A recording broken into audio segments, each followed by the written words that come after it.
Et j'ai réalisé une chose, autant pour vous que pour moi, c'est que quand on arrive sur une séquence pour la première fois, la première idée, la première intuition que l'on se fait de l'analyse est souvent la bonne.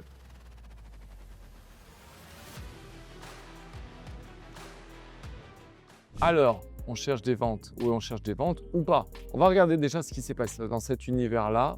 Si vous vous souvenez bien, alors pour ceux qui me suivent sur la chaîne, vous connaissez un peu l'histoire puisque je vous la raconte un peu tous les jours. On essaie de se faire le fil conducteur d'une histoire, celle du BTC, pour ne rien manquer de son histoire, tout comprendre, pour tout savoir, pour savoir comment en fait opérer avec ma méthode sur un même marché.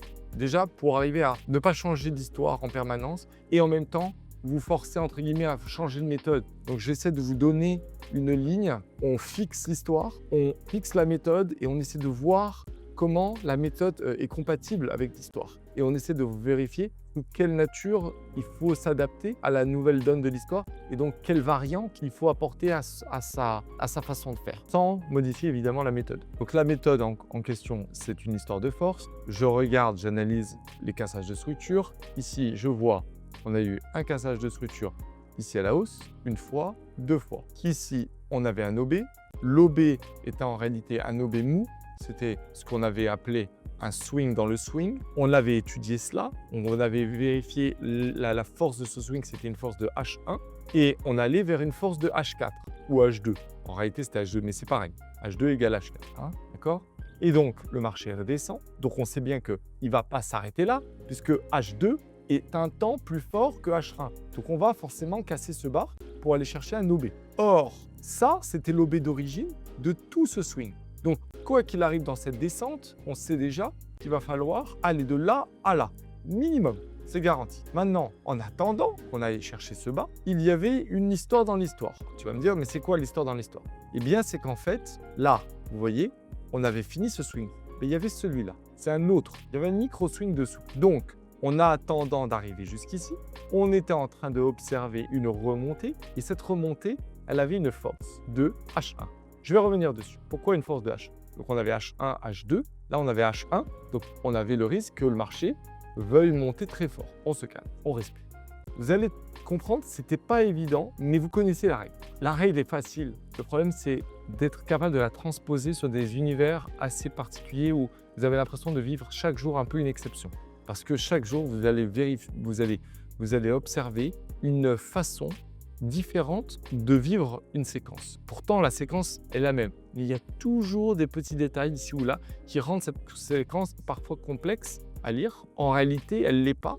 Et j'ai réalisé une chose, autant pour vous que pour moi, c'est que quand on arrive sur une séquence pour la première fois, la première idée, la première intuition que l'on se fait de l'analyse est souvent la bonne. Ce que l'on va faire, par contre, c'est une fois qu'on a acté une décision, on va vouloir revenir dessus, on va vouloir surinterpréter, on va vouloir essayer de contrôler certaines variables ou ajuster certaines variables dans notre tête en mode oui, mais et si c'était ça?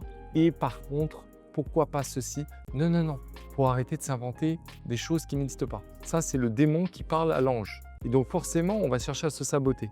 Donc une idée, si je peux vous donner un conseil, c'est que quand vous faites un avis, déjà la première opinion, elle doit être faite d'un point de vue objectif, c'est-à-dire vous devez déjà avoir bien parcouru le marché avant de poser et de formuler une idée. Une fois que l'idée est formulée, ne revenez pas dessus. Demandez à quelqu'un d'autre dans la communauté ce qu'il en pense. Quelqu'un qui n'a pas vu ce que tu penses, qui ne voit pas ce que tu vois, qui du coup est au plus objectif et qui du coup va avoir sa perspective à lui, sa méthode. Après, à vous de voir si ça converge, si les deux méthodes, quelque part, vous amènent sur un même point. Si c'est le cas, ça te valide, tu as une force de conviction, tu pars en le trade. Si ça ne te valide pas, tu cherches une troisième opinion. Parce que si ça se trouve, c'est sa faute à lui, avant d'être ta faute à toi. Donc, toujours avoir ce rapport d'échange les uns avec les autres pour bien s'assurer qu'on est dans la bonne histoire. Mais pas de prendre ce que dit l'autre pour argent comptant et ne pas modifier, a fortiori, son histoire par rapport à l'autre. Ne pas croire quelque part au dernier qui a parlé. C'est l'erreur que beaucoup de gens commettent et donc évitez ce genre de problème. On a une force de H1, je vais vous expliquer, parce que on a ici, avant de terminer, il y a toujours des jeux à jouer. Et là, on avait un jeu. Vous voyez, on était là en train de jouer celui-là. À partir du moment où il a cassé ce bas, ou enfin, à partir du moment où il a testé cet OB et qu'il est dans la redescente, à partir de ce moment où la redescente a commencé à avoir lieu là, alors on avait déjà terminé avec cette histoire. Et donc, la prochaine histoire, elle arrive quand on vient tester cet OB. Ici, cet OB, c'est un swing de 1 minute. Alors, pourquoi 1 minute? Parce qu'on mesure le swing en allant du point le plus haut vers le point le plus bas, enfin, le point le plus haut du corps vers le point le plus bas. Pourquoi? Parce que c'est le retracement qui fait la mesure. La mesure d'un swing, c'est-à-dire d'un jeu de retracement qui s'accélère, donc d'un jeu haussier, se fait sur le retracement avant l'accélération. Et donc, on prend le haut du corps, on descend jusqu'en bas, et là, on mesure 204. Ce 204 est à comparer avec votre ATR. L'ATR est de environ 58, 60. Donc, 6 x 3, 18, c'est bon. Ça fait 180. On cherche à avoir minimum 180, maximum 4, 4,5 ATR. Mais bon, il faut être en gros dans la partition de 3 à 4 ATR. Et donc, on y est. Ça, c'est le M1. De ce M1, je cherche à trouver l'OB d'origine. Alors, l'OB d'origine, il était là. Je vous montrerai. En fait, vous le voyez en 30 secondes. Vous vous souvenez, on descend d'un demi-temps et on regarde s'il y a des auges. Sur le temps principal, on cherche une EVG. Sur le demi-temps inférieur, on cherche une zone de demande. Là, on l'a.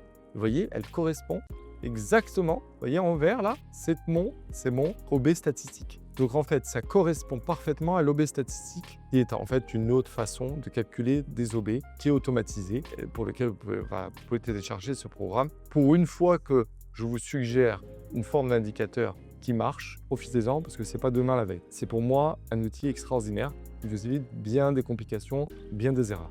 Une fois que vous avez fait ce travail, et là, on fait quoi? On recule, on n'a plus besoin de rester là. Et qu'est-ce qu'on vient faire? On vient voir ce qui se passe. Alors, le marché, il a réagi comment? Alors,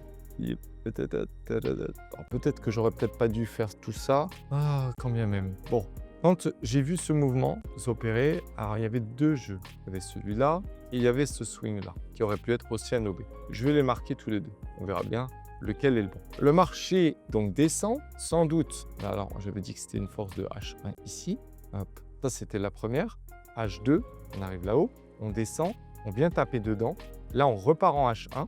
À ce moment-là, on repart en H1. Pourquoi? Parce que en face, on a M1 qui casse M1 une fois, M1 deux fois, ici. Cassage des hauts une fois en M1, ça fait une force de M4, un temps au-dessus. Donc, on multiplie par la puissance du mouvement qui a le... En fait, comment dire? On a un swing de M1. Quand les joueurs de M1 essaient de faire descendre le marché et qu'ils n'y arrivent pas, ils vont se faire contrer ici par des joueurs d'un temps supérieur, d'un point de vue de force. Donc, un temps au-dessus de M1, c'est M4. Un temps au-dessus de M4, c'est M15. Un temps au-dessus de M15, c'est H1. Un temps au-dessus de H1, c'est H4. En réalité, on multiplie par 4. À chaque fois, la séquence de temps. Donc, la force est de x2, mais le temps, c'est x4. Alors, une fois que j'ai dit ça, ça veut dire que j'ai un cassage des hauts une fois, deux fois en M1. Ça fait que je casse les hauts. J'ai une force de M4, j'ai à nouveau une force de M4, et ça fait deux forces de M4, ça fait une force de un temps au-dessus, M15. On a donc cette force de M15, que je ne dis pas de bêtises, c'est bien ça. Ok. Dessous, ici, j'ai un OB. Non, j'ai pas d'OB parce que j'ai une FVG, mais il n'y a pas de bougie à la base. Cette bougie, elle est petite. Donc, elle ne permet pas de définir qu'il y a de la liquidité à l'intérieur de cette accélération, et donc, il n'y a pas d'OB ici. S'il n'y a pas d'OB ici, ça veut dire que là, tu joues un OB d'origine dans cette séquence. Cet OB d'origine a donc une force de M1, M1. Donc, on a une force de M15. Ce n'est pas une force de H1, pardon, c'est une force de M15. Ce qui est d'autant plus intéressant que le marché va monter, il ne va pas forcément aller très loin. Il va s'arrêter où? Soit il s'arrête à une force de M15 et il redescend, soit il va monter, il va casser une structure, il va aller chercher une force de H1. On ne peut évidemment pas chercher une force de deux temps au-dessus. Donc, quand tu as la petite sœur qui avance et qui se tape contre la grande sœur ou le grand frère, forcément, sa force ne va pas lui permettre de faire tomber le grand frère. Donc, le grand frère ou la grande sœur devrait logiquement avoir un impact sur le petit, de pouvoir le ramener à l'envers de sa position initiale. M15, donc on va chercher quoi? M15 ou H1. Qu'est-ce qu'on a? Ici, on a un swing, deux swings. Alors, je crois que c'était en M5. Et donc, on avait 100, 400. Donc, ça fait 4 ATR. Je vais regarder en M15, en M8, pardon. 400, 140. Ça fait 420. C'est pas bon. Donc, je descends en M5. Regardez, en M5, j'ai un cassage des bas une fois et un cassage des bas 2 fois. C'est bon, vous l'avez? Très bien. C'est quoi un cassage des bas de M5? Bah, ça veut dire qu'on descend avec une force de 1 temps au-dessus, c'est-à-dire 30 minutes. Donc là, on a une force de 30 minutes. Ici, on a à nouveau un swing de M5 qui va casser les bas, donc à nouveau une force de 30 minutes. 30 minutes, ça fait une force de H2 de 2 heures. Attention, attention. Il est là le piège. Vous allez malheureusement penser que ici, sur l'accélération base accélération, vous avez vu, le marché descend, accélère, base, accélération. Donc il était là. Et en plus, vous voyez, vous avez un OB statistique dessus. Que peut-on faire de plus? Tout y est. Le marché arrive là-haut. Et là, je vous pose la question, avant même qu'il touche ce niveau, la question c'est, si le marché, ici, a un niveau de H2, et qu'on part d'un niveau de M15, c'est pas possible, on est bien d'accord. M15 ne veut pas aller H2. H2, pour rappel, c'est H4. Donc on a une force de M15 qui doit s'arrêter à H1, qui normalement ne peut pas toucher cette OB. Donc qu'est-ce qui s'est passé? Pourquoi le marché a touché cette OB? Alors, 2 swings de M5, ça fait M30. Non, enfin, les gars, commencez pas. C'est pas vrai. Un swing de M5, c'est une force de M30. 2 swings de M5, c'est une force de H2. Ne confondez pas swing et force. Un swing, c'est quoi? C'est un mouvement de 3 ATR en M5. Pour casser ce swing, il te faut une force d'un temps supérieur à cette énergie de M5. Donc une force de M30.